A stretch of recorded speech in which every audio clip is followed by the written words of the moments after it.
नमस्कार, शाम के 7 बजने वाले वक्त है फास्ट एंड फैक्ट्स का। फास्ट एंड फैक्ट्स में देखिए तमाम बड़ी खबरें पूरी रिसर्च के साथ। मैं हूं सचिन, मेरे साथ में। नमस्कार। विदेश सचिव एस जयशंकर ने आज पाकिस्तान के उच्चायुक्त अब्दुल बासित को तलब किया। उरी हमले से जुड़े सबूत सौंपे। विदेश मंत्रालय के प्रवक्ता विकास स्वरूप ने ट्वीट कर जानकारी दी। विदेश सचिव ने पाकिस्तान के उच्चायुक्त बासित को आज तलब किया और उरी हमले की साजिश पाकिस्तान में रचे जाने के सबूत सौंपे। बासित को जानकारी दी गई कि जिन दो लोगों ने गाइड के तौर पर आतंकियों की मदद की, उन्हें गांव वालों ने पकड़ लिया था। दोनों अब हिरासत में हैं। दोनों गाइड्स की पहचान फैजल हुसैन और यासिन खुर्शीद के तौर पर हुई है। इनकी उम्र 20 और 19 साल है। पकड़े गए दोनों गाइड पाकिस्तान अधिकृत कश्मीर के मुजफ्फराबाद के रहने वाले हैं। दोनों गाइड से पूछताछ के दौरान उरी हमले में मारे गए एक आतंकी की पहचान हाफिज अहमद के तौर पर हुई है। आतंकियों के हैंडलर की पहचान मोहम्मद कबीर और बशारत के तौर पर हुई है। 18 जुलाई को जम्मू कश्मीर के उरी सेक्टर में सेना के कैंप में आतंकियों ने हमला किया। इस आतंकी हमले में 4 आतंकवादी मार गिराए गए थे, जबकि 18 जवान भी शहीद हो गए थे। पाकिस्तान के मोस्ट फेवर्ड नेशन के स्टेटस पर 29 सितंबर को रिव्यू बैठक होगी। पीएम मोदी खुद बैठक में मौजूद रहेंगे। पीएम मोदी के अलावा विदेश मंत्रालय और वाणिज्य मंत्रालय के अफसर भी मौजूद रहेंगे। बैठक में पाकिस्तान को दिए गए मोस्ट फेवर्ड नेशन के दर्जे की समीक्षा होगी। भारत ने पाकिस्तान को 1996 में ये दर्जा दिया था। सरकार की जो एक ओवरऑल जो अप्रोच है वो ये है कि पाकिस्तान को घेरना है और उसको एक सोची समझी रणनीति के तहत उनको अटैक करना है। पाकिस्तान से निपटने के लिए प्रधानमंत्री जो आवश्यक कार्रवाई करेंगे, जनता दल यू उसका समर्थन करता है। देखिए, मोस्ट फेवर्ड नेशन स्टेटस वापस होना चाहिए, ये कांग्रेस पार्टी ने मांग रखी थी। 615 बिलियन डॉलर से अधिक का हमारा कुल ट्रेड दुनिया से है। उसमें लगभग 2-2.25 बिलियन डॉलर का ट्रेड पाकिस्तान से है, तो ये 0.5% से भी कम है। तो सांकेतिक है, परंतु सांकेतिक कदम भी उठाने चाहिए। वर्ल्ड ट्रेड ऑर्गेनाइजेशन और इंटरनेशनल ट्रेड के नियम के तहत MFN स्टेटस दिया जाता है। MFN स्टेटस का मतलब है कि व्यापार के दौरान उस देश के हितों को खास तौर पर ध्यान में रखा जाएगा। भारत ने 1996 में पाकिस्तान को MFN का दर्जा दिया। पाकिस्तान ने सिर्फ आश्वासन दिया, दर्जा कभी नहीं। MFN स्टेटस की वजह से पाकिस्तान को ज्यादा आयात कोटा और कम ट्रेड टैरिफ मिलता है। जी मीडिया के चैनल जिंदगी से पाकिस्तानी शोज बंद करने के फैसले पर राज्यसभा सांसद और SL ग्रुप के चेयरमैन डॉक्टर सुभाष चंद्रा ने कहा कि देश से बढ़कर कुछ भी नहीं है। डॉक्टर सुभाष चंद्रा ने कहा, बीते 24 साल से वो भारत पाकिस्तान के लोगों को साथ लाने की कोशिश कर रहे हैं, लेकिन एक हाथ मनोरंजन और दूसरे हाथ में बंदूक नहीं हो सकती। ये प्यार एक तरफा तो नहीं हो सकता।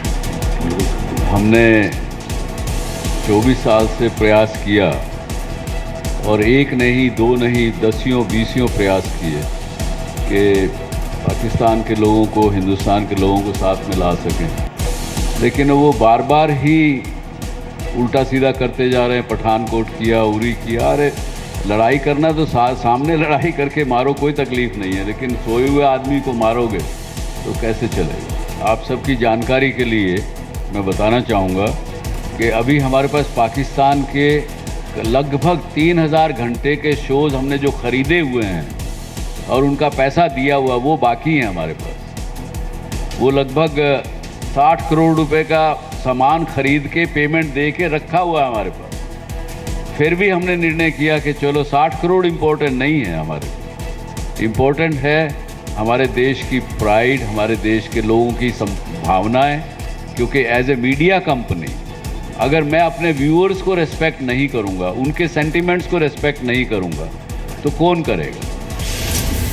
उरी हमले के बाद तेजी से ये मांग उठ रही है कि बॉलीवुड और टेलीविजन में पाकिस्तानी कलाकारों को ना लिया जाए।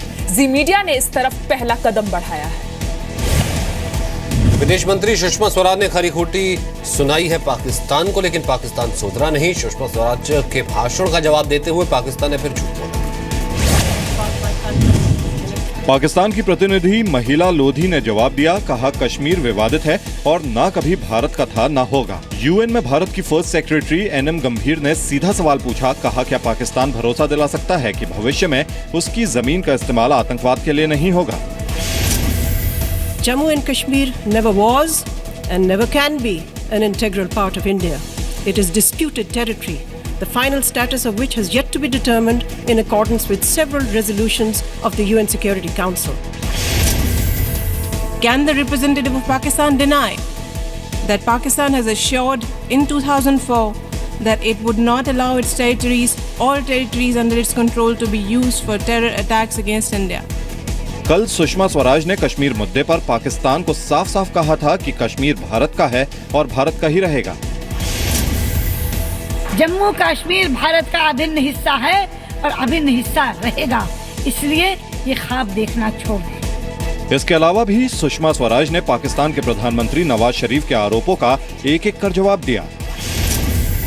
सुषमा स्वराज ने कहा, भारत पर मानवाधिकार हनन के आरोप लगाने वाले पाकिस्तान को पहले बलूचिस्तान को देखना चाहिए। सुषमा स्वराज ने कहा कि जिन देशों में आतंकी खुलेआम प्रदर्शन करते हैं, जलसे करते हैं, उनके मुंह से मानवता की बात अच्छी नहीं लगती। सुषमा स्वराज ने पाकिस्तान के उस आरोप को भी गलत बताया कि भारत बातचीत के लिए शर्तें रखता है। सुषमा स्वराज ने कहा कि भड़काऊ बयान देकर पाकिस्तान भारत का कोई हिस्सा नहीं छीन सकता। भारत का कड़ा रुख देखते हुए नवाज शरीफ के विदेश मामलों के सलाहकार सरताज अजीज ने कहा है कि सिंधु जल समझौता टूटा तो Pakistan international court of justice में अपील करे। पाकिस्तानी आतंकवादियों का भारत में घुसपैठ करने का एक वीडियो सामने आया है। तस्वीरें 11 जुलाई 2016 की हैं। हाई रेजोल्यूशन कैमरे में रिकॉर्ड हुई इन तस्वीरों के बारे में सेना ने पाकिस्तानी रेंजर्स को बताया था। रेंजर्स ने पहले तो आतंकी घुसपैठ की बात मानने से इनकार कर दिया, लेकिन जब माना तो केवल दिखाने भर के लिए तलाशी ली। वीडियो में 4 से 5 आतंकी दिखाई दे रहे हैं, सभी के पास बैग भी हैं। ये तस्वीरें अंतर्राष्ट्रीय सीमा से 50 मीटर पाकिस्तान के अंदर की हैं। 12 जुलाई की सुबह भारत की तरफ से पाकिस्तान के पाक रेंजर्स को घुसपैठ की कोशिश के बारे में बताया गया। पाक रेंजर्स ने पहले तो आतंकियों के होने की बात से इनकार किया, बाद में इलाके की छानबीन को तैयार हुए। दोपहर 12:50 पर 5 पाकिस्तानी रेंजर्स बिना बुलेट प्रूफ जैकेट और हेलमेट के आतंकियों को तलाश करने के लिए पहुंचे। शाम 4:15 बजे एक गाड़ी आई और सभी आतंकियों को लेकर चली गई। पाकिस्तानी रेंजर्स के बिना बुलेट प्रूफ जैकेट और हेलमेट के आतंकियों की तलाश करना ही साफ कर देता है कि उन्हें इस बात का डर ही नहीं था कि आतंकवादी उन पर गोली चलाएंगे। कॉर्पोरेट अफेयर्स मंत्रालय के पूर्व डीजी बीके बंसल और उनके बेटे ने घर में पंखे से लटककर सुसाइड कर लिया। सुसाइड नोट में सीबीआई के कुछ अधिकारियों पर परेशान करने का आरोप लगा है। पूर्वी दिल्ली के नीलकंठ अपार्टमेंट के बीके बंसल और बेटे योगेश ने फांसी लगाकर खुदकुशी की। 2 महीने पहले ही उनकी पत्नी और बेटी ने भी खुदकुशी की थी। बीके बंसल को सीबीआई ने रिश्वत लेते गिरफ्तार करने का दावा किया था। पत्नी और बेटी की खुदकुशी के बाद से बीके बंसल जमानत पर थे। दिल्ली के मधु विहार इलाके में डीजी कॉर्पोरेट बीके बंसल और उनके बेटे ने खुदकुशी कर ली। आप ये देख सकते हैं, जो 3B मकान है नीलकंठ अपार्टमेंट का, इसी में पुत्र और बीके बंसल दोनों रहते थे।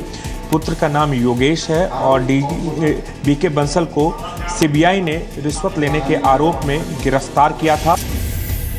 8:40 पे उनकी मेड आई रचना। उसके बाद वो वहाँ से उतर के वापसी आई और रोती हुई आई, बोली कि अंकल जी सुसाइड कर लिए हैं। नहीं, वैसा कुछ नहीं, ऐसी बिल्कुल अच्छे से बात करते। पिताजी उनके अंदर में थे, अंदर से उनसे बात हमसे नहीं हुई, लेकिन योगेश जी बहुत अच्छे से बात की है।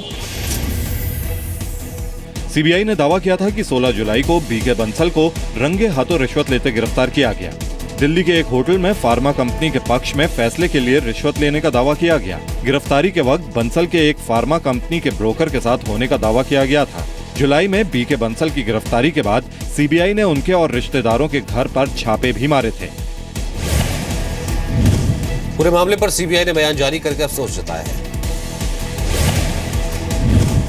दिल्ली सरकार में स्वास्थ्य मंत्री सत्येंद्र जैन पर हवाला के जरिए पैसे के लेन देन का आरोप लगा है। इनकम टैक्स डिपार्टमेंट ने सत्येंद्र जैन को हवाला के जरिए करीब 17 करोड़ रुपए के ट्रांसफर मामले में नोटिस भेजकर 4 अक्टूबर तक पेश होने को कहा है। सत्येंद्र जैन ने सफाई दी, कहा मैंने कुछ गलत नहीं किया, जांच के लिए तैयार हूँ। ये नोटिस है, एज ए विटनेस बुलाया गया है मुझे और हाँ जी, और सेक्शन 131 के अंदर है। इसको इतना बड़ा कहते हैं सेंसेशनल, आपने टीवी के ऊपर दिखा रखा है, पता नहीं क्या हो गया है, ऐसा कुछ नहीं है। कानून अपना काम करेगा तो इसमें हाई तौबा करने की क्या की जरूरत है। इसके मतलब कि दाल में कुछ काला है। तो इसके स्कैंडल में कोई करप्शन में और अब ये इनकम टैक्स का सत्येंद्र जैन पे, तो ये अपने आप में दिखाता है कि किस तरह की लोगों ने जुड़ के ये पार्टी बनाई थी और इस पार्टी की क्या सोच है, क्या आइडियोलॉजी है। अरविंद केजरीवाल ने सत्येंद्र जैन के बचाव में ट्वीट किया, मैंने सत्येंद्र जैन को सुबह बुलाया, सभी दस्तावेज देखे, वो बेकसूर हैं, उन्हें फंसाया गया है। अगर वो दोषी होते तो हम उन्हें बाहर निकाल देते, हम उनके साथ खड़े हैं। आरोप है कि सत्येंद्र जैन ने 4 कंपनियों को गलत तरीके से 17 करोड़ रुपए ट्रांसफर किए। इन कंपनियों के नाम है Indo Metal Impex, Akinchan developers private limited, Prayas info solution और मंगल यातन प्रोजेक्ट। आरोपों के मुताबिक सत्येंद्र जैन ने इन पैसों से दिल्ली की अवैध कॉलोनियों के पास प्रॉपर्टी खरीदी। इस मामले में इनकम टैक्स डिपार्टमेंट ने कोलकाता के हवाला आरोपी जीवेंद्र मिश्रा का बयान दर्ज किया है। मिश्रा ने अपने बयान में सत्येंद्र जैन का नाम लिया है। दिल्ली के नांगलोई में एक सरकारी स्कूल के 2 छात्रों ने अपने टीचर की हत्या कर दी। आरोपी छात्रों ने क्लास के अंदर घुसकर टीचर पर हमला कर दिया। टीचर को बुरी तरह से पीटने के बाद आरोपी छात्र स्कूल की दीवार फांदकर भाग गए। टीचर को गंभीर हालत में अस्पताल में भर्ती कराया गया, लेकिन ज्यादा खून बहने की वजह से जान नहीं बचाई जा सकी। और ये मुकेश कुमार जी उसके क्लास टीचर थे और उन्होंने एक ग्रुप सा बना रखा था। मैं एग्जाम में रूम में था, जब वो जमा ही करा रहा था तभी आवाजें आई बच्चों के, सर चक्कू मार दिए, चक्कू मार दिए। मैं तो कहूँगा छात्र नहीं, वो हत्यारे हैं, उन हत्यारों को कठोर से कठोर दंड का प्रावधान हो, फांसी की सजा हो। बहुत दुखद घटना है और खतरनाक घटना है। अगर टीचर्स क्लासरूम में पढ़ा रहे हैं और बच्चों की तरफ से इस तरह की हरकत होगी, टीचर्स पे हमला होगा, टीचर्स की डेथ होगी, तो ये तो बहुत दुखद है। ये कानून में जो जुवेनाइल जस्टिस एक्ट, जो भी कानून में प्रावधान है, जो स्ट्रिक्टेस्ट पॉसिबल तरीका है ट्रायल का और इन्वेस्टिगेशन का, उसकी हम गुहार करेंगे। स्कूल में घुसकर टीचर की हत्या के बाद से टीचरों में गुस्सा है। इंसाफ की मांग को लेकर शिक्षा संघ ने धरना प्रदर्शन का ऐलान किया है। 3 बार फेल होने की वजह से आरोपी छात्रों का नाम स्कूल से काटा गया था। मुकेश कुमार नाम के टीचर कमरा नंबर 108 में एग्जाम के बाद छात्रों की कॉपी जमा कर रहे थे, तभी आरोपी छात्रों ने हमला किया। दिल्ली सरकार ने टीचर मुकेश कुमार के परिवार को 1 करोड़ रुपए का मुआवजा देने का ऐलान किया।